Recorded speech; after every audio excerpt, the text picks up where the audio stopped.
Ao perguntar o que é uma mulher, Matt Walsh desvela os segredos mais obscuros da lacrosfera.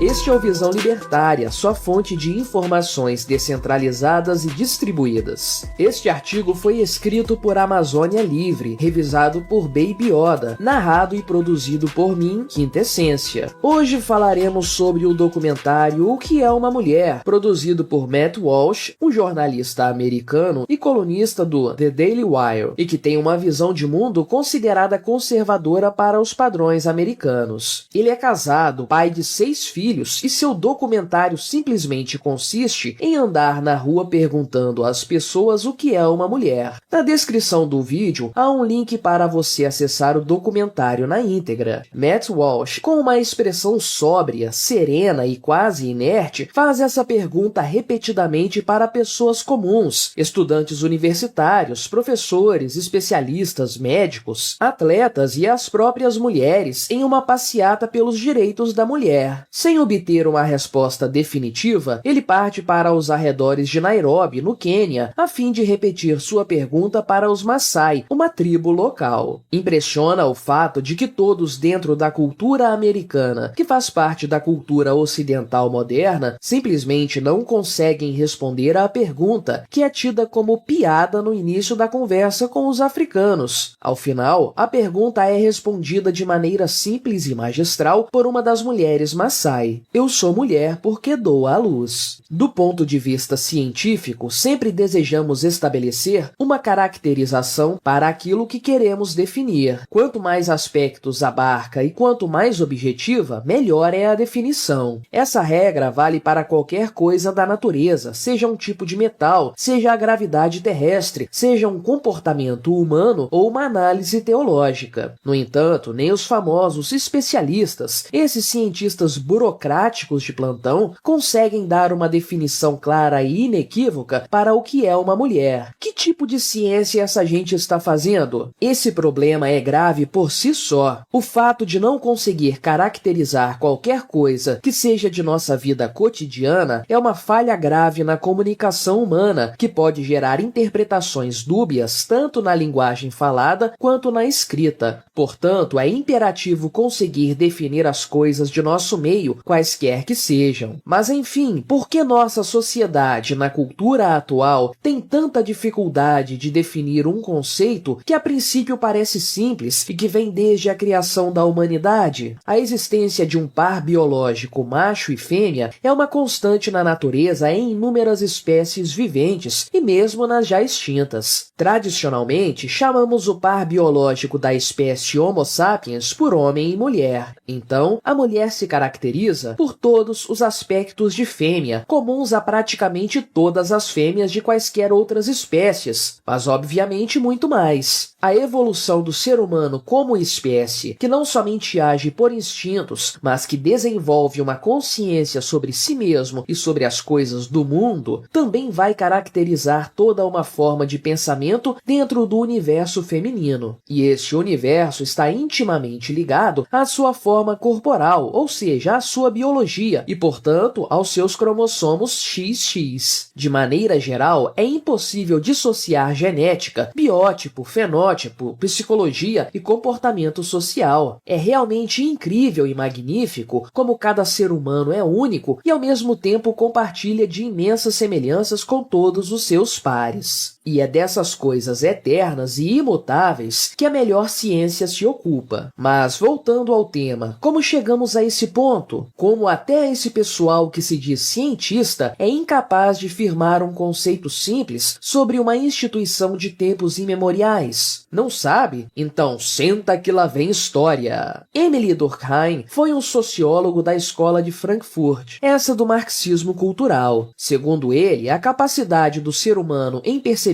anormalidades é limitada. Portanto, toda novidade na sociedade é recebida com espanto no início, mas em se manter mantendo a narrativa e melhorando em complexidade seus aspectos, uma nova normalidade é inserida na sociedade, sempre de maneira gradual ao longo do tempo. Assim, essa anormalidade, a princípio, acaba sendo adotada como usual e corriqueira na sociedade ao longo do tempo. É a força da propaganda explorada desde há muito tempo pelos estados modernos que controlam a informação, como vemos até hoje com a mídia tradicional. O ponto em que se sabe que a nova narrativa está totalmente inserida no imaginário da sociedade é quando as pessoas deixam de se escandalizar com tais afirmações. E hoje, como nunca, se dispõe de ferramentas de controle para observar esses comportamentos sociais, como o Analytics da Google, as curtidas e os compartilhamentos. Isso nos faz lembrar da cartada de soltar o Lula. Justamente quando os assuntos relacionados ao bandido não faziam mais sucesso na rede, o STF deu a canetada e as grades da prisão se abriram. Então, assumindo a nova normalidade, o Estado coercitivo lacrador atua no sentido de garantir essa nova narrativa como um direito inalienável das pessoas. Aí, o que começou com soft power via propaganda estatal controlada na mídia tradicional, termina como hard power, com o governo colocando seu braço armado para obrigar. Porque se o Estado diz que esse é um direito inalienável, logo tal narrativa não pode mais ser atacada, ou seja, é aquela história do novo normal que tanto se falou durante a era do bichinho chinês. Na verdade, a sociedade está repleta de novos normais em inúmeras áreas de nossa vivência. Apenas nos demos conta na medida em que tantas coisas nos têm escandalizado e que outras narrativas ganham força com a informação descentralizada em múltiplas plataformas. Parece que uma crise de ansiedade tomou conta dos governos ao redor do mundo, pois estão atacando em muitas frentes ao mesmo tempo. É a questão climática, é a questão do gênero, é a questão racial, é a questão sexual, é o politicamente correto, são as fake news, são as intervenções na economia, enfim, são tantas narrativas ao mesmo tempo que fica impossível esconder o real objetivo desses governos, metade comunistas, metade lacradores. Por outro lado, o jovem, ao observar tantos valores sendo modificados na sociedade, tantas narrativas mudando ao sabor dos ventos, vê que a única opção para sua sobrevivência mental é a da extrema adaptação, já que fica difícil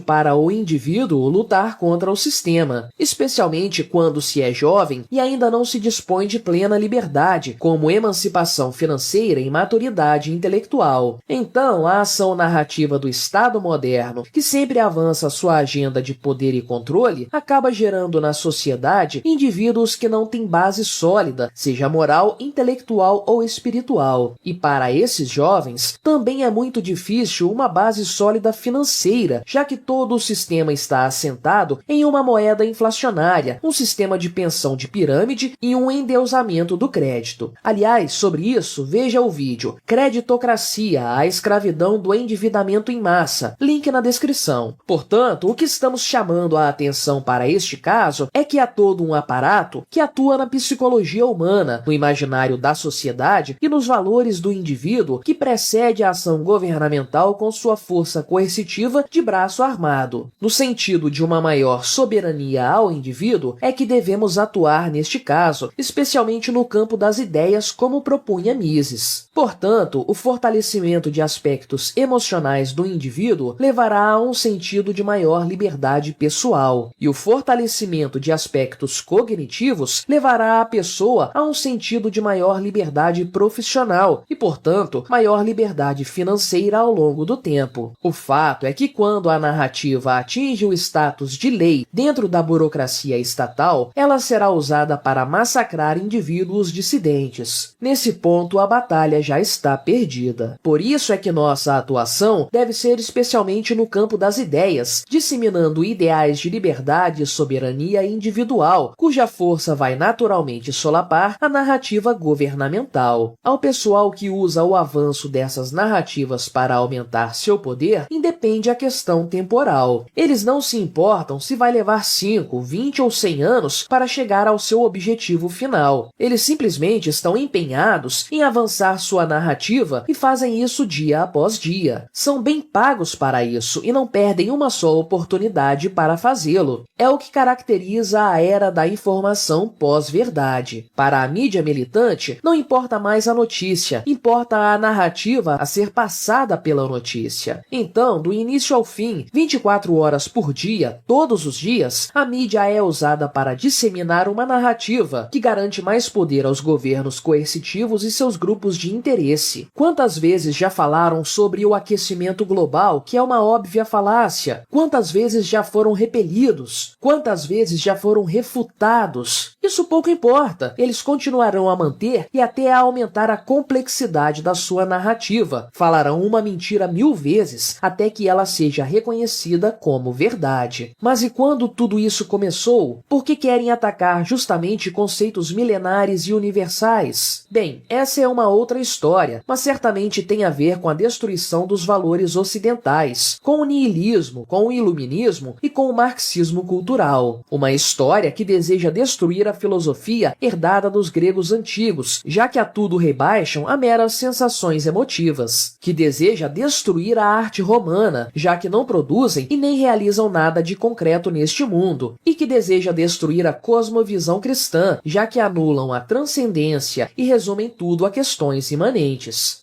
Gente, temos muito que estudar, temos muito que lutar, temos muito que nos desenvolver para conseguirmos nossa soberania individual. A guerra moderna é como uma guerra de ideias. O campo de batalha são os meios de comunicação e o território a ser conquistado é a mente das pessoas. Então, há que se escolher um lado. Em um deles, você será manipulado como uma marionete por mestres, o que me faz lembrar da música do Metallica, Master of Puppets. Você não terá nada e será feliz, como afirma o tio Klaus. Bem, quanto a não ter nada é certeza. Quanto a ser feliz é outra história, certo? Nesse lado, talvez você esteja em uma distopia, como 1984 ou Admirável Mundo Novo. Mas o fato é que você não é dono de sua vida. Enquanto no outro lado, você tende a assumir as rédeas de sua vida. Você goza da sua liberdade e assume as responsabilidades por isso. Sua jornada será a do desenvolvimento pessoal, profissional, financeiro e espiritual. O tempo urge, há que se fazer essa escolha.